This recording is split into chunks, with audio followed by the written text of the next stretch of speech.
Hello, friends of CTL. I'm so glad to see you back and joining us for another episode. When we last left off, we had just started to dig into what neurodiversity is. For a refresher on that, feel free to reach back to our first episode of Unpacking Neurodiversity. Now, though, let's get into the weeds and explore what resources Stanford Center for Teaching and Learning and Stanford itself at large have to offer. I think the perfect place to start is by checking back in with our friend Aniyah, a neurodivergent student here at Stanford. This was actually recommended to me by another fellow neurodiverse college student on the East Coast, and he mentioned using his school's neurodiversity focused academic coaching, and I was like, you know what, let me try that out too. So last quarter, winter, I did CTL neurodiversity focused academic coaching with Savannah. Shout out Savannah. I think it helps because the coach is very attuned to what you need as like the specific learner you are. I'm a big externalizing processor. I can ramble forever. I like to talk ideas out, and like a lot of folks with neurodivergences, I struggle with things like planning and time blindness and task initiation, and it helped to have someone there who I could just kind of info dump on, or just talk out the tangles in my head, talking all of it out and holding me accountable and being like, okay, so, you know, this week you have these things you got to get done. How can we plan this in a way that makes sense to you? And then let's schedule a check-in. And then for me, that my brain is like, okay, I'm checking in with someone, I need to have it done. And Savannah also shared some really great neurodivergent friendly tips, like a task initiation handout. CTL has definitely helped me identify my strengths and work on my weaknesses as a learner and just someone going about the executive functioning tasks of being a human. Though CTL is an incredibly helpful resource here at Stanford, it's far from the only resource available. Remember Dr. Lawrence Fung from last episode? He's the head of the Stanford Neurodiversity Project. Let's hear a little more from him about what other resources are available on campus.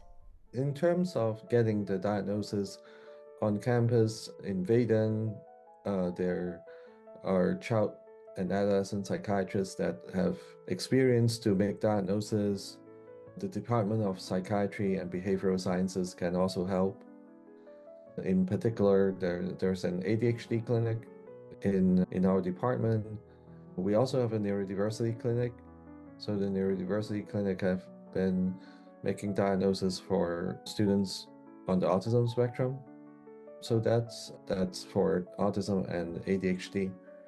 In terms of dyslexia, for example, the Schwab Learning Center, which used to be part of the Student Affairs, and now they are part of Child Health Council, CHC, across the street from Stanford. That's a good resource as well.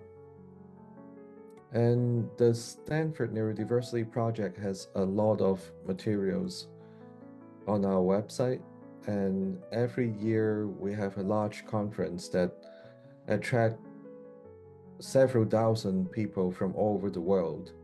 This year it's going to be hybrid format, so for Stanford students that are interested in knowing more about neurodivergence, about how to embrace their strengths, this is one conference that has that strong focus in the last 5 years.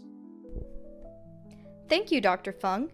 To learn more about the Stanford Neurodiversity Project, reach out to Dr. Fung at his Stanford email, lkfung, F-U-N-G, @stanford.edu. Now let's return to another familiar voice, Ariana Davidson, staff therapist at Stanford Counseling and Psychological Services, better known as CAPS. There are lots of resources at Stanford for neurodivergent students. Anyone can do a web search for Neurodiversity and Disability at Stanford Guide. So again, that is Neurodiversity and Disability at Stanford Guide. And this is accessible through the Vaden website, and it has a bunch of information about campus resources. It's being updated all the time.